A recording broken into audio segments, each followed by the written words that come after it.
turagira umugisha kutayisa abagenyi bitu nyamurungi bakurga umurwaro Dr. Nakazi Dr. Sa n'abandi bakwije ko batwigambira hamwe n'amazina gabo nako Ruganda kandi ndakagashobya bije kubana bagatwigambira kandi tugumiza mu tuganira ikiganiro cyitu nyamurungi cyo mukasheshaka kuganira ahashonga ya okuzara abana batashikire mu rujungu bakita premature ninga prematurity ninga prematurity kuzara umwana atakashikize myezi yashimye kuzarwaho bwire bwingi okuzara umwana atakakize myezi mwenda umunda mbenu tsakwa tu celebrating ninga tujuka banabo kubaganiraho ebiro 22 aharwa katanuru aho mu Rembo Barara kandi na no munsiyo nako twagira ngo n'icyo cya world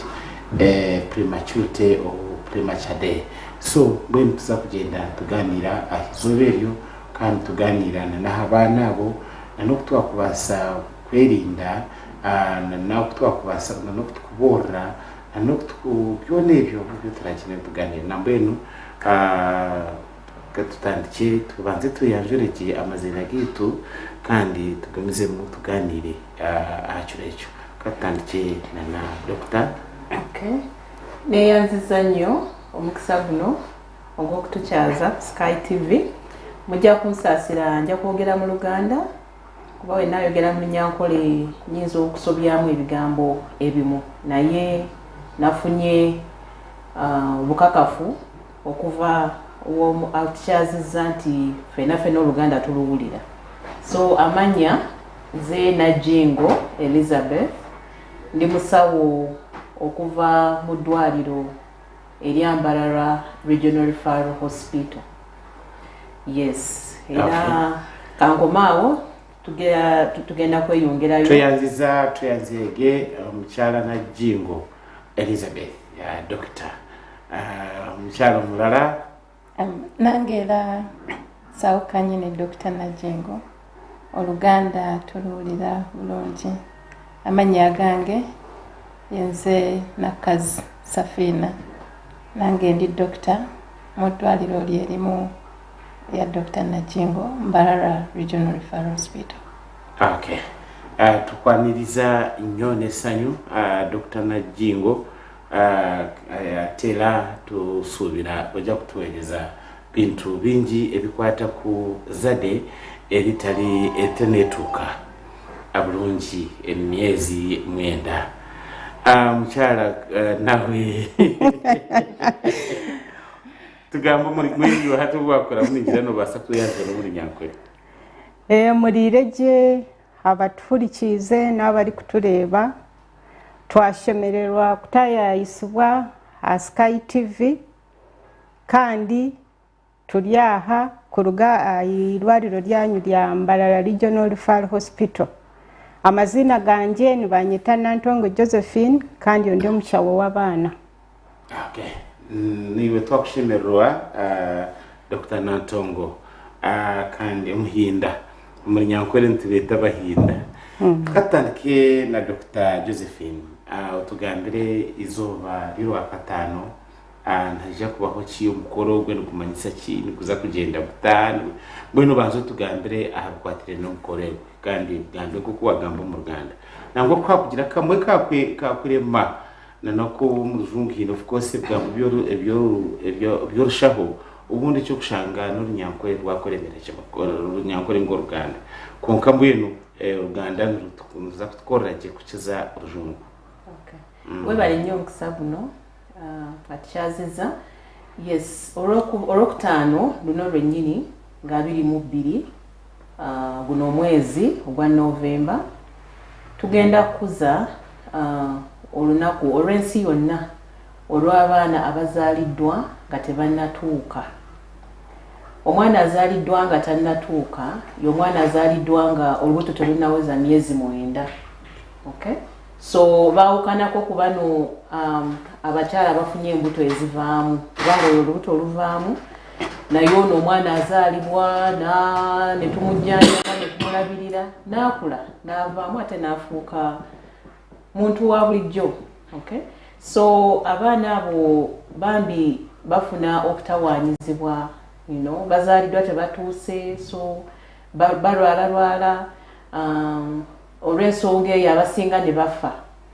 Kati ensi yonna yasalawo neteekawo luno olunaku olw'okumanyisa buli muntu nti bano abaana ba muwendo nnyo, ate twetaaga obbalabirira nga twegasse wamu n'ebitongole ebyenjawulo, kuba kakati tulinawo ebitongole nga Ministry of Health actually yekulembedde omukolo guno ogw'okuza olunaku luno, ne tubeerawo n'ekitongole ekirala kye tuyita Uganda Pediatric Association.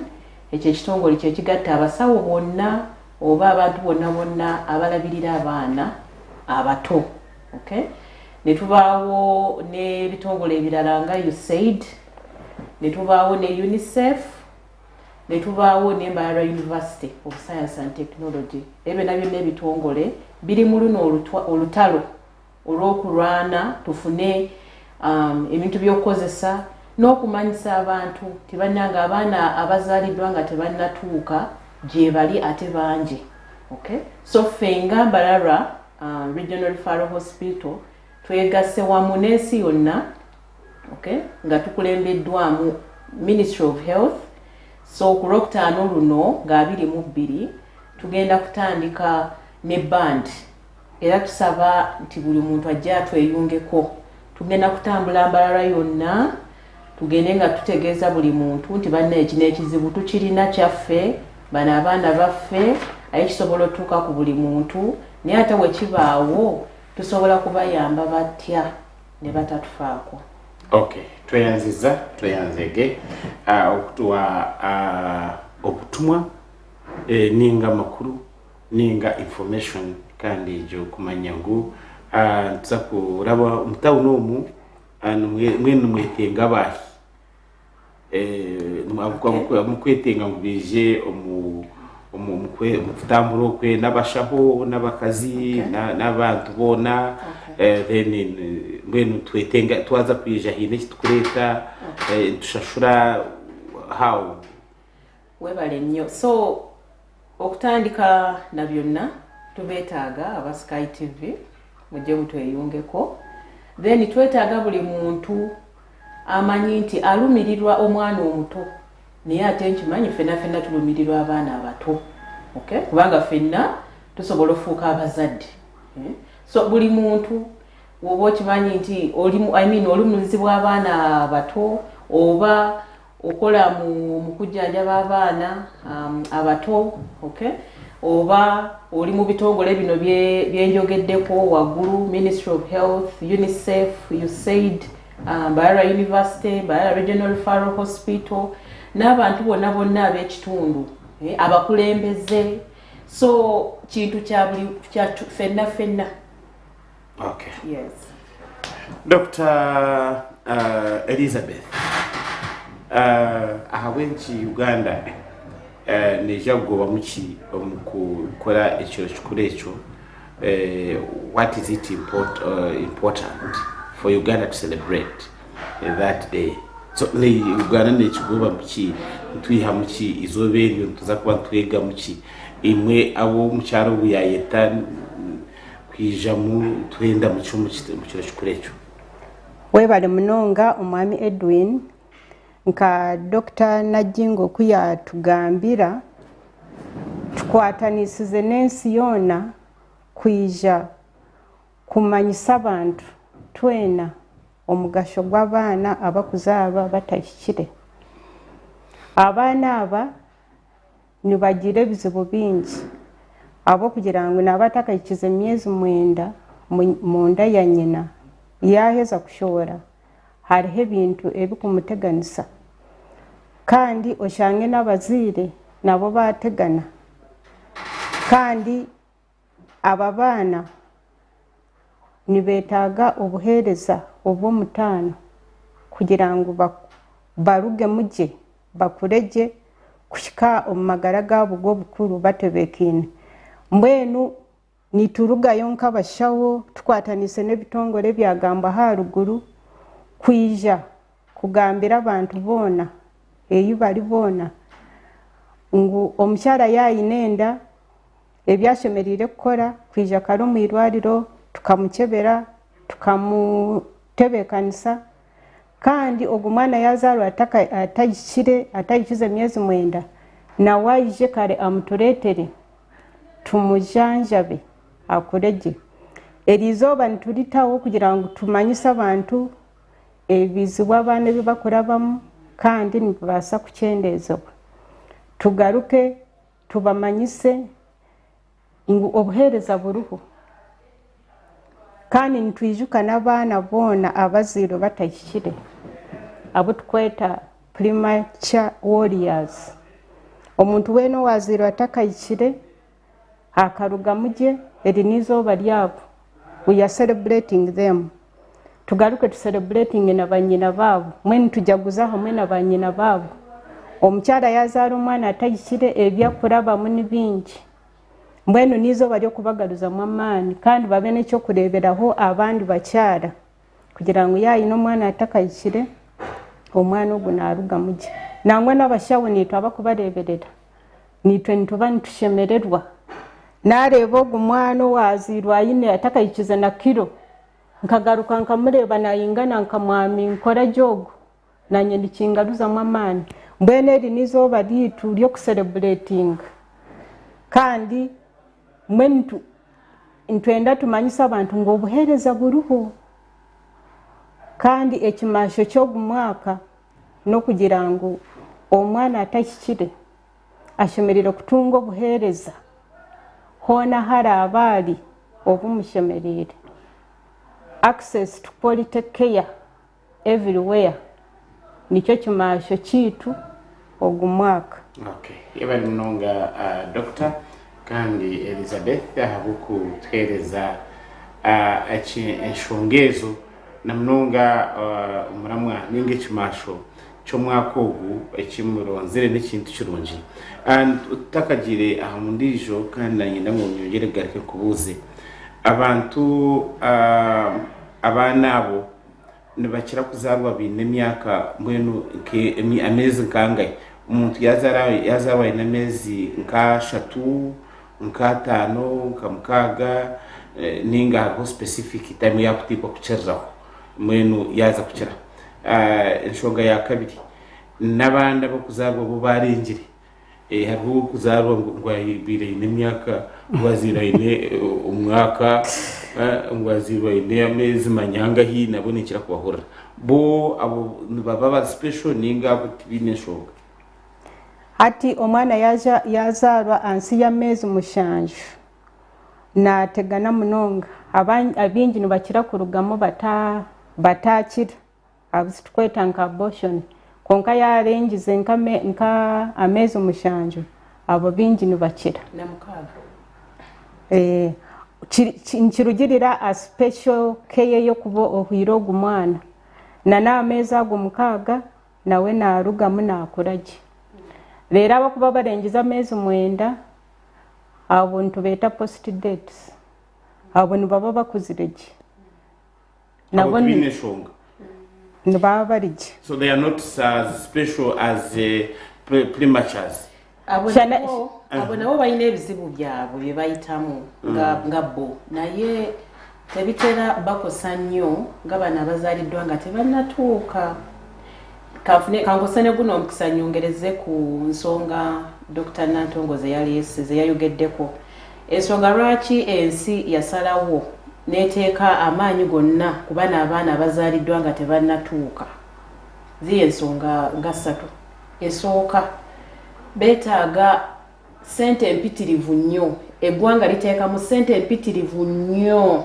mu kubalabirira oba mu kubajjanjaba omwana azaliddwa tannatuuka amawuggwe tegannakula bulungi tasobola kussa ku lulwe yeetaaga ebyuma bikalimagezi ebyuma bya bbeeyi bya bbeeyi aye tetujjako era tugambe tetujja bigula abaana tubaleke baffe nedda tulina okubigula beetaaga abasawo okubalabirira abo abasawo balina emitendera tubayita abasawo ab'abaana ne wabaawo abasawo ba neonatologists abalabirira abaana abo bokka okusomesa oyo omusawo ziba ssente nazo nnyingi nnyo.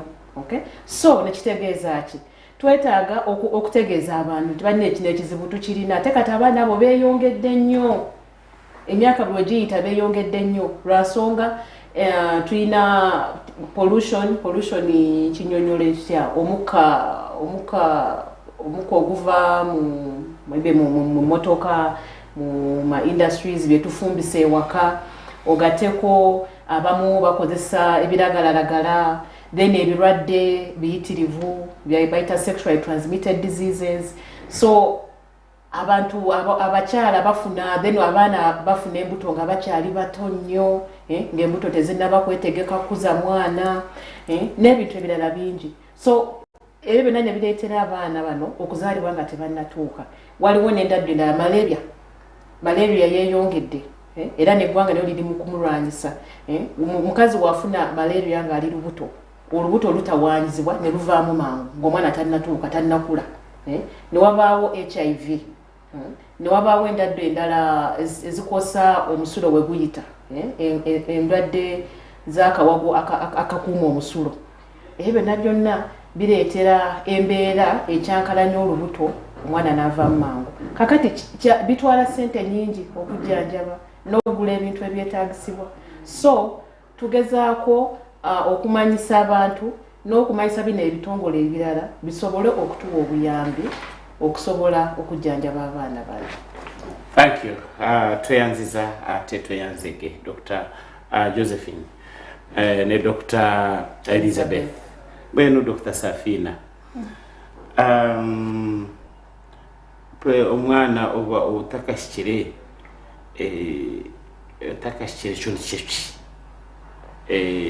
kandi nikira kureba ububonero rather no akamanyiso n'umujwe mureta sokusi kugira ngo nuko mbwino nicyo cyo kureberaho cyo mwana utakashikire so tushobore ahanshonga z'umwana ogwe utakashikire premature preterm na naburize ahamyaka ahamezi mukaga mushanju na twine na warazirwa ine myaka amezi katanu ningana konka rahanga kamukuza. So mwene mbanzo tugambira preterm niki anda bwinchiri mukozesa kabonero ka sokusi neyanzanyo omukusaguno. Preterm ye mwana azalibwa nga tawezezza myezi 9 naye nga olubuto do lubadde nga luli ku myezi 6 n'okudda waggulu, 6 kitundu n'okudda waggulu, naye ate nga tetutuuse ku myezi 9. So kati luba lutuuse ku myezi nga 8. Kati olubuto we luvaamu nga luli wansi w'emyezi 6 ate oyo tetumuyita preterm, awo olubuto luba luvuddemu. Kati ono azaliddwa wakati wa myezi 6 kitundu ku myezi 8 oyo abeera mwana era gwe tuyita preterm. Akabonero aka stockings nga Dr. Elizabeth ne Dr. Josephine we babadde banyonyola abaana bano bazaalwa nga tebatuuse. Kiba kitegeeza nti ebintu bingi ku mibiri gyabwe bibeera tebituuse: olususu, omutima, amawukwe, amagumba, kwegamba buli kitundu ekikola omubiri gw'omuntu kiba tekituuse bulungi. So kiba kiraga nti olususu lwabwe n'olususu lwennyini olubeera ku bigere lubeera lunafu nnyo, lubeera luyisa ebbugumu ate lusobola okufunako obuvune bwonna. So wetuba nga tutaddewo stockings ezo kiba kitegeeza nti omwana atatuuse bw'omwambaza stocks obeera omukuumi, ebbugumu lye abeera nalyo ate era abeera takosebwa byandimutuuseeko mukosa lususu lwe. Ke kabonero ako aka stockings ketukubiriza abamama bonna nti abaana baba balina okuba nga bambala stockings aba abatatuuse. Yebale munonga kandi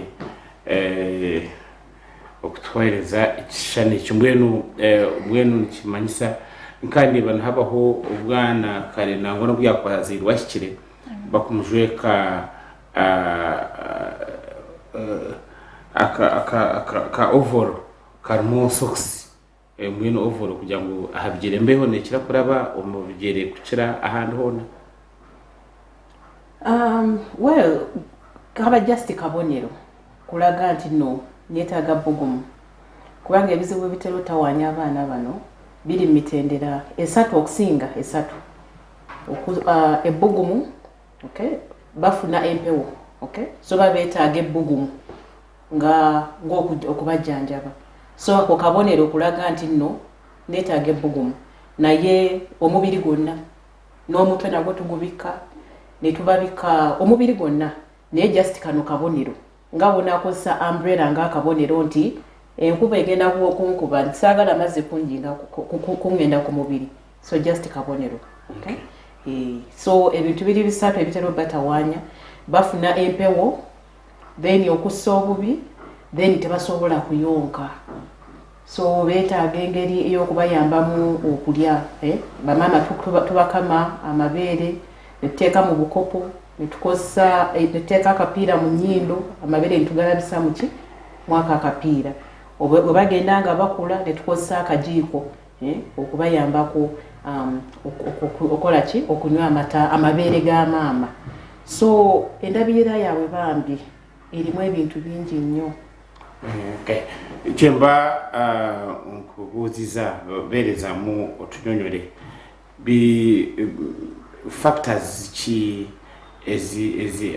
problems ki abaana abo ze bayitamu okukula and challenges abazadde baabwe ze bayitamu okubalabirira ate bw'aba akuze probably alumizibwa atya nga akuze. Webale nnyo. So ebyo ebisatu byenjogeddeko sigenda biddamu. Obuzibu mu kussa, then obuzibu bw'okukuuma n'ebbugumu, so empewo ebayitamu nnyo, ate empewo kintu kya bulabe nnyo eri omwana eyakazaala, then ebyendya kubanga ozaaliddwa tonnatuuka, so omubiri gubadde gukyakula, then n'ovuluma olubuto, so ogenda okuzaalibwa katosobola kuyonka bbiri nga akantu ako obadde tonnakafuna kubanga buli busobozi obufuna okusinziira ku ebbanga ly'omaze mu lubuto, okay? So ozaalibwa ng'oli myezi 6 katogezeemu, oyinza okuba nga tosobola kunyunyuuta bbeere okusinziira ku mwana azaaliddwa nga wa myezi 9, okay? So ebirala bye bayitamu bafuna obuwuka obubayingira mu byange omubiri tegunnafuna basirikale bakola ki abasirikale abagenda okulwanyisa endwadde zino nga zibakosezza, so abaana abo balwala nnyo bikaseera tubeera mu kujjanjaba kubawa ddagala balwala nnyo, okay?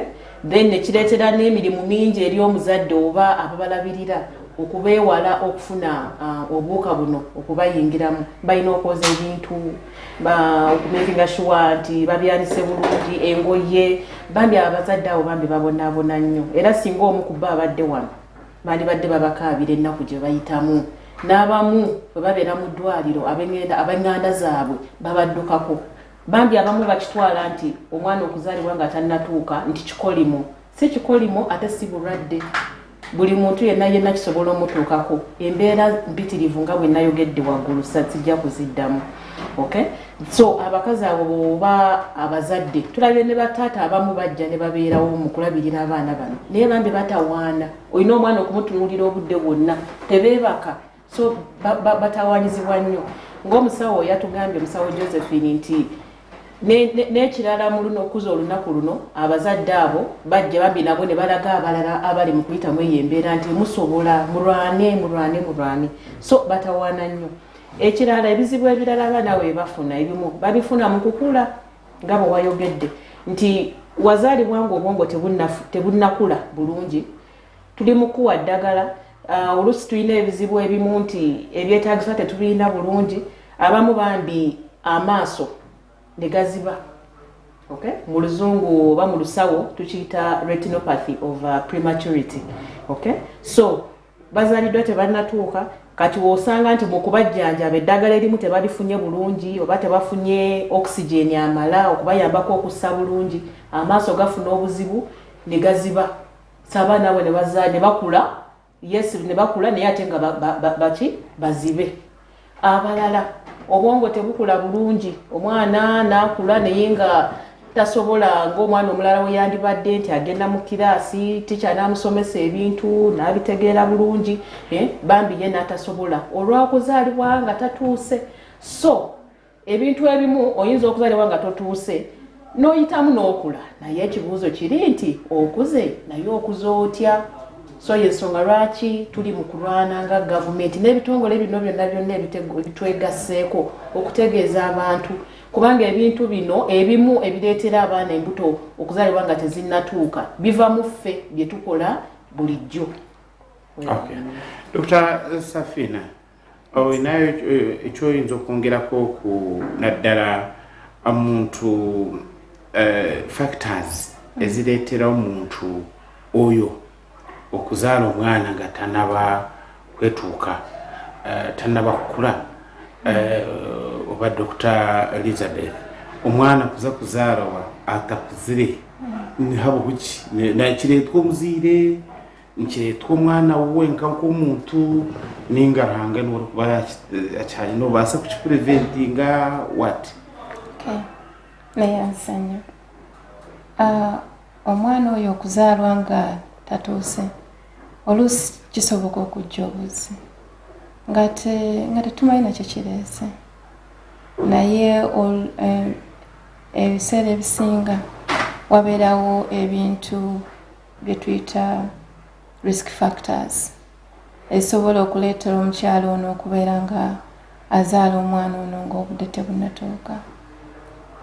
Ebintu ebimu bibeera ku mwana mwennyini ali mu lubuto oba oluusi ku maama bw'abanga yazaalako dda omwana atatuuse abeera ne chances nnyingi nnyo okuzaala omulala bw'atyo kyova omukyala ng'oyo abeera alina okubeera ng'abeera mu mikono gy'abasawo okuviira ddala ku lunaku lwategedde nti afunye olubuto tuba tugezaako okumulabirira bulungi okubeera nga tuziyiza ate kiri okuddamu kubanga tusobola okubiziyiza.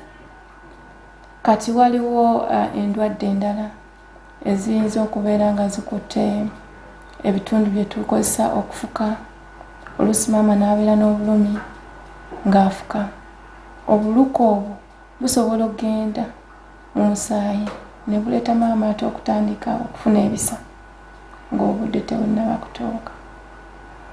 Ebirala ebizibu abaana bye babeera nabo abakyala nga balina abaana abasukka mu omu mu lubuto ng'abalongo oba abasatu oba abana n'abaaneegejja yo muli neewulira nti obudde butuuse n'etendewalirwa abaana ne babeera nga bazaala oluusi nga tebatuuse n'ebintu ebirala bingi ebisobola okuba nga bireeta abaana abo okubeera nga bafuluma nga obudde tebutuuse. So kyova tukubiriza bamaama buli woofuna olubuto kubanga obeera tomanyi risiki yonna aba alina okujja mangu ffe ne tumukebera ne tumanya engeri y'okubeera nga tuziyizaamu abaana okuzaalibwa nga obudde tebunnatuuka. Omaze? Yes, sir. Okay. Dr. Joseph, abaana bano abaana bwe bakula wabadde wabisayiseemu mpola mpola waliwo ebizibu ebirala by'oyinza okutugirayo abantu abo bye bayitamu nga bakuze? Okay. So nayogedde ku by'amaaso abamu baba tebalabiriddwa si nti nno buli omu naye kisinziira ku endabirira, okay, endabirira n'okufuna obujjanjabi mu budde n'ebintu okubeerawo nga bwe nagambye. So abamwe batababifunye bulungi, yes, okuziba amaaso n'amatu, okay, n'amatu nago basobola okuziba amatu nga tebawulira, okay, so basobola okufuuka abalema mu maaso naye mu mitendera gya njawulo, okulaba, okuwulira, okay, n'okutegeera obwongo okukola bulijjo ng'omuntu omulala nga bwe nayogeddeko. Then n'abamu okukula kwabwe okutwaliza awamu, okay, nosanga omwana yandibadde kati nga gw'oli musajja muwanvu, musajja muwanvu, oli musajja muggumivu, naye ate nosanga bambi nga bakoseddwa, ne bafuuka bampi mu kukula kwabwe naye nga bampi, okay.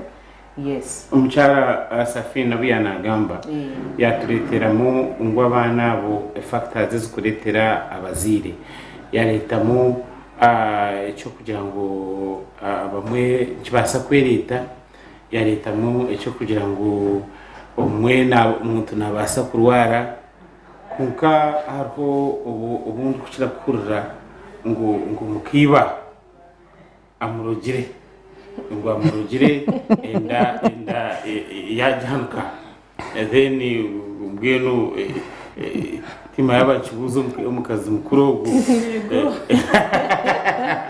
mukabaro nakuroga then omwana ogwe enda azarwa takashikire kandi nikira kureba abamweni abashaho nabo umuntu utwara umukazi wawe mwirwaro bagira ngo amuntu enda ko bajeteha bamuhemu bazingu ebisha azara takashikire probably cyo kibakirese buki.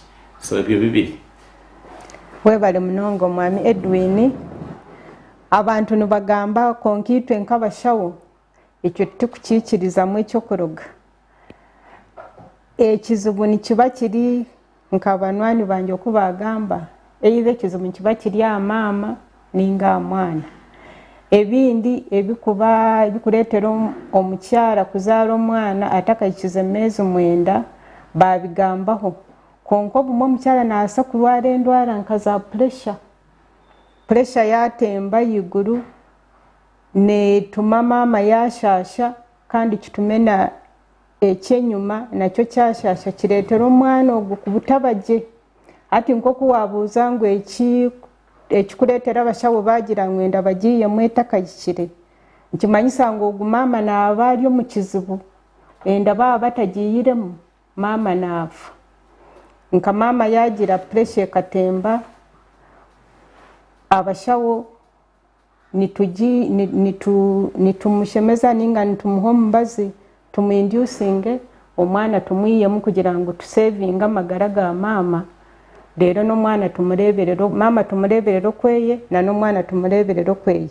Hine maama oli kugira nka endwara nka za shukari, maama yarwara nka shukari noshanga obumwe yaza n'omukoma, hata oshange kureberera omwana na maama omwana naba ali omu kizibu, hata ogwe omwana n'omwiyamu kugira ngu omwana omureberere wenka na maama omureberere wenka. Okay. Konka ekyo kugira ngu bamuroga ekyo tukukikirizamu abashawo. Konka ni mwe mushukura. Ntubihurira nkoko kubihurira. Safina bwenu Uganda ikuzireho ki kureba ngo neta ekizibu ekyo nikibasa kubaho ninga no kitahwireho abakazi abakuzaara bareberwaje ninga abana bazirwe nabo bakora. Neyanzanyo mwami Edwin, Uganda ekoze omulimo era yensonga lwaki tuli wano okumanyisa eggwanga nti abaana bano tusobola okuziyiza okuzaalibwa nga tebatuuse ate era nga wabeera bazaaliddwa nga tebanatuuka tusobola okubalabirira bulungi. Kyova tuze wano okuwa abantu essuubi, okubawa information n'okumanyisibwa.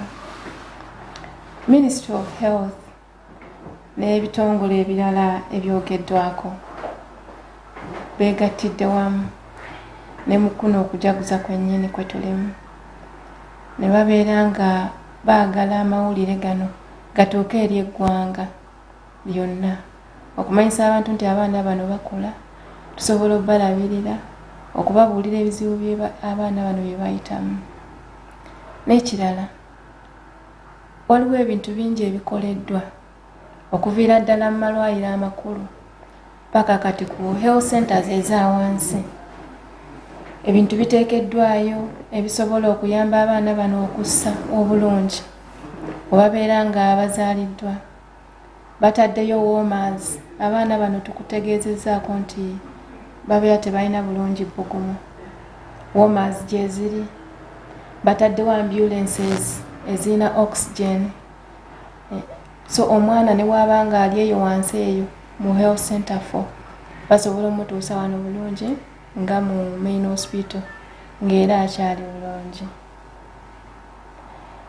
N'okulaba bino byonna bye tuli kukola ssaawa zino, maanyi ga Uganda ne Ministry of Health n'ebitongole ebirala byonna okulaba nti omwana ono azaalibwa nga tatuuse bulungi naye afuna obulamu obulungi era n'akula nga muntu mulungi.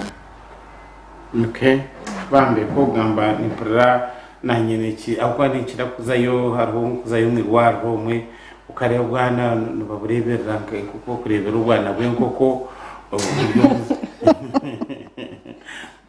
muzawo mumazi bwino ruyare wahikayo noreba mu ruyare mukora umurimo gw'amani.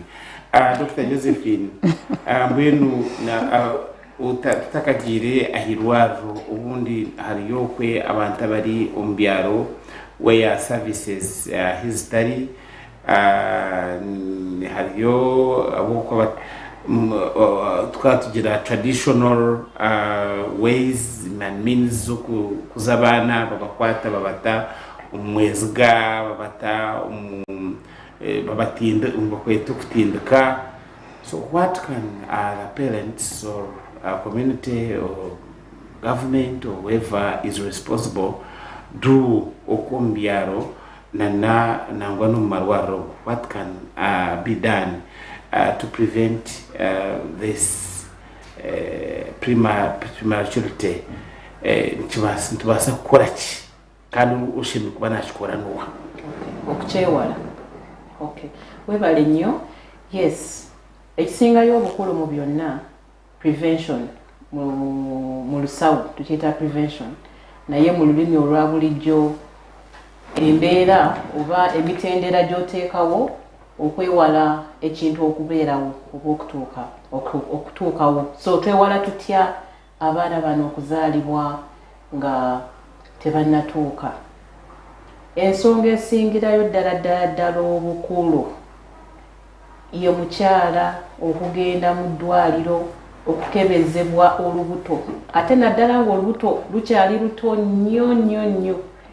Actually olutegeera nti oli lubuto bwoti lw'olina okugenda ew'omusawo.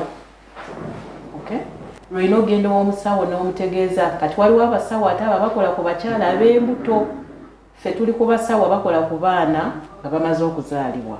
Okay, so olina okugenda ew'ono ow'abasawo, okay, abakebera abakyala nga bali mbuto okuva nga otegedde bwoti nti oli lubuto.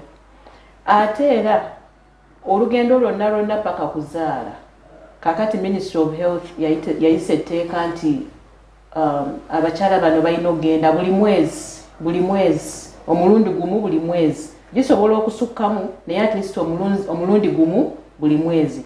Ogenda okwekanga nti okutwaliza awamu ojja gendayo emirundi 8 paka ng'otuuse okuzaala. Kubanga woba togenze kukebezebwa lubuto luno, okay, ogenda kubambi oluusi oyinza ofuna endwadde ezimu nga tomanyi, oba omusaayi ne gukendeera. Kubanga abakyala bw'ofuna olubuto, omusaayi gwo gwe gumu oguli mu kutambula mu mwana ono ne gumuyambako okukula. Kakati oyinza okuba ng'olina omusaayi mutono okuva mu mbeera ez'enjawulo kati nga gwe tokimanyi. Oba tokimanyi omwana ali mu lubuto naye n'afunamu okutawaanyizibwa. Omwana oyo bambi olubuto ne luvaamu nga terunnatuuka. Oyinza okufuna endwadde endala nga bwe twagambye malaria. ojja genda mu ddwaliro bakebere ng'oyinza okulowooza nti nfunye omuliro naye omuliro guvuddemu lwakuba ntambudde nnyo oba lwakuba siina maanyi kubanga ndi lubuto kumbe bambi olina endwadde endala ezizzeemu so baba balina okukebera omusulo mukebera omusulo ne bakwatamu bayinza okukwatira obuwuka obuli mu musulo okay? oba ne bakwatamu obuwuka obuleeta malaria okay? ne bakuwa eddagala kubanga engeri gye tujjanjabamu abakyala abalina malaria nga bali mbuto si yeemu ne bana abantu nga tebali lubuto enzijanjaba za njawulo kakati gwe wonadde ewaka n'osigala ewaka n'olowooza nti malaria kangende ngule kotamu kubanga kotamu tetumuwa abakyala balina mbuto okay? tubawa ddagala ddala so yensonga lwaki olina okugenda mangu mbiro waba n'abasawo abakebera abakyala nga bali mbuto bakwekebejje then bwe bakusangamu obuzibu bwonna bakujjanjabe mangu obulwadde obwo oba okutawaanyizibwa okw'engeri ey'enjawulo kuleme kukosa mwana ali mu lubuto kimuleetera okuvaamu nga tannatuuka. Waliwo abakyala abamu abalina HIV oba mu Luganda kyetuyita siriimu okay? Abo nabo balina emitendera gya njawulo gye balina okuyitamu okay? Mu ndabirira yaabwe nga bali lubuto so nze obubaka bwendi mu kuwa abantu bonna kukebezebwa mbuto okuva lw'otegedde nti oli lubuto lw'olina okugenda w'omusawo abasawo abalabira abakyala nga bali mbuto oba ba midwives okay? Twewala okugenda mu mikwano gyaffe oba mu basawo abakinnansi tubeewale kubanga abamu ebintu bye bakola tetubimanya okay? So bwe bubaka bwe mbalekera. Okay.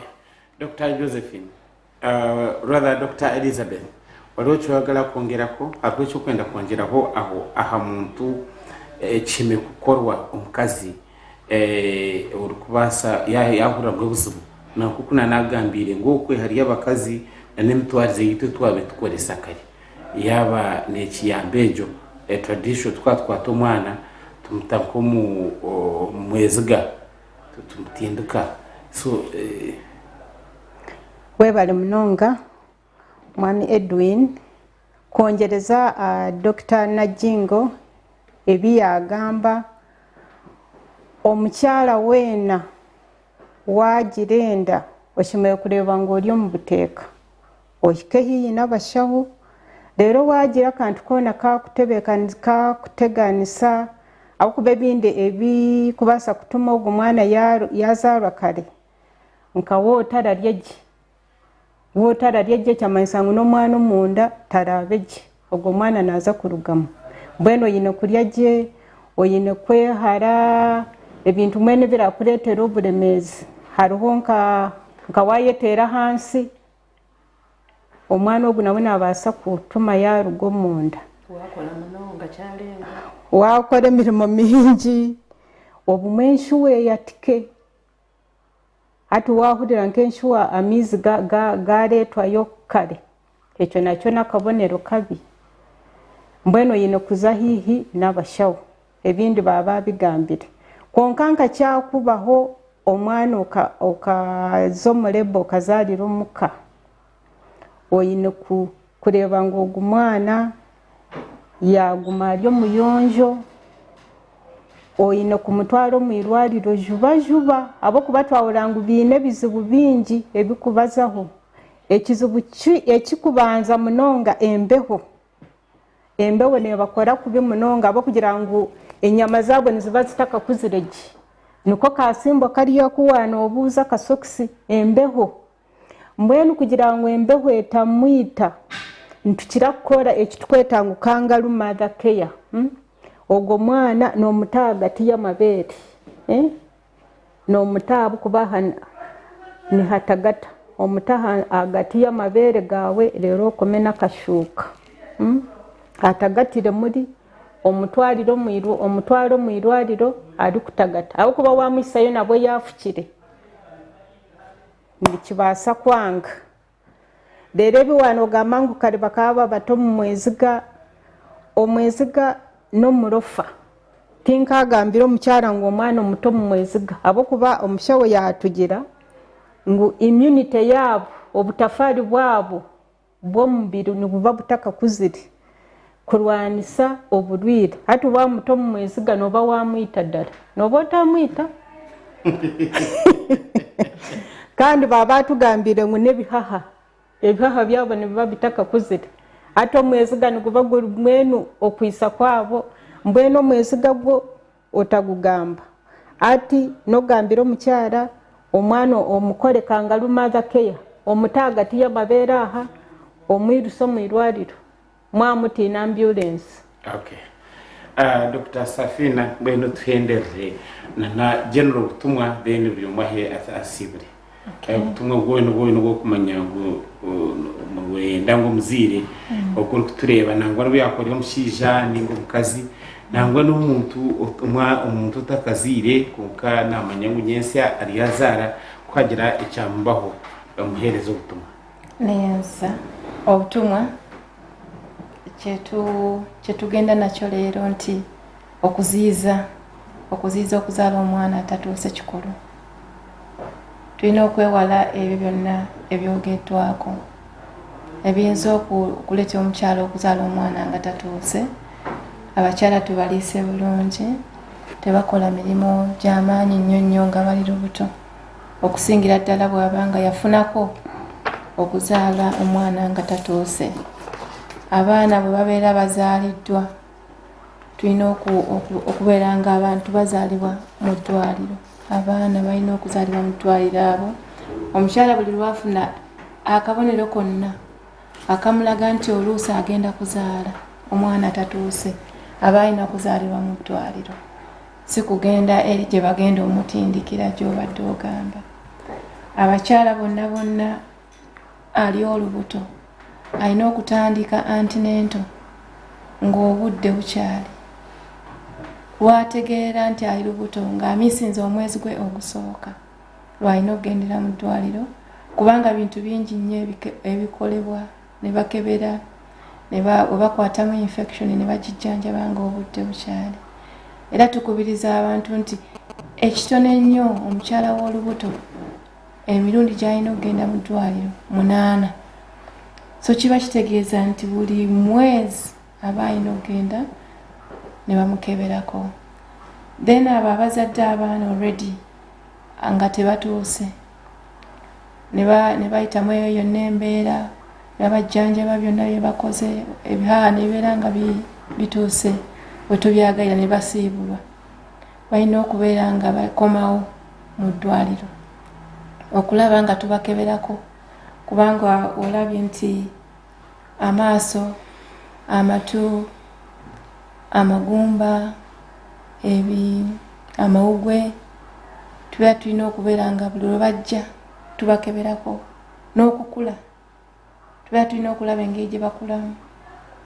N'owaaba bagenda ku ssomero ne tubatendeka bulungi okulaba nga bano abaana ate be bantu ab'omugaso. tweyanzege abalabi bitu ba Sky kandi twenda kubasiima munonga twatandikira nime omukasheshe kandi n'abagenyi bitu aho batujoyiningira nishaba buli omwe mu kigambo kimwe asibure abamutureba. Yes, tweyanziza nnyo okutukyaza ate era nnyongera okweyanza ekibiina ekigatta abasawo bonna abalabirira abaana abato mu Uganda, ekibiina kya Uganda Pediatrics Association okulembera okutegeka omukolo guno ogenda okubeerawo ku Lwokutaano luno ku Mbarara Regional Referral Hospital. Era tubayita mwenna mujje mutweyungeko mu kujaguza omukolo guno. Mwebale nnyo. Tweyanza nnyo okutukyaza ku Sky TV. Twebaza abantu bonna naddala ababeereddewo abaana bano abazaalibwa nga tebanneetuuka. Webale nnyo Sky TV okutuwa omukisa guno okubeera nga tutuusaako abantu information eno. Gavumenti yaffe tugyebaza ne Ministry of Health n'ebitongole byonna. Era nange nnyongera okukunga buli muntu ayagaliza abaana bano kubanga be bantu ab'enkya, be bakulembeza ab'enkya, be basawo be bakozi ba ku TV mujje mutwegatteko nga 22 tujja kutandikira ku main hospital canteen tumachinge ne band tukomewo ku Masti Grounds nga tu celebrating abaana bano tweyanziza naffe ababachaziza tufunye omujikisa ogw'amaanyi nyabo Dr. mwebale munonga aba Sky TV twashemererwa munonga kugambaho n'abanyayuganda konka eshaza abanche mwamwine ebibuuzo nimbasa kuteera simu ya Ministry of Health namba ni 0800100006 konka mwebale munonga kandi abaana abaziro batayikire mubatuleetera mu irwariro tubareberere baba bomugasho nyensa mwebale munonga Jabere munonga amuriro wa Sky kandi nimwe abakenyi bitu mwebale munonga abali ombyoma mwebale munonga mwena kuba program eji ne kwata abantu kandi mbeta nanyi ni kwata bisanaba mu ebiro 22 arwa katano twena tweshange aharambarara University Referral Hospital kandi Mbarara Regional Referral Hospital kandi twatanse nabona munonga imwe abana bazirwe mutashyikire kandi izobana ryanyu nimwe abacara abazire abana batashyikire nimwe izobana ryanyu Sky TV ineje gumza muna program zayo izinde kaptosha kandi kusianyesha kare shahemwe kusia shaha ishatu akoraje Edwin Olivia Kansi hamwe na Martin Nerie tujya kugumiza mu twarumisha Sky TV irakari abantu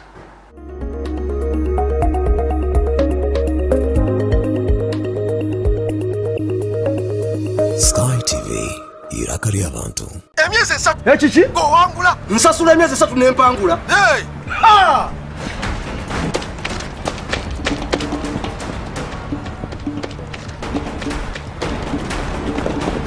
abayo kubatachi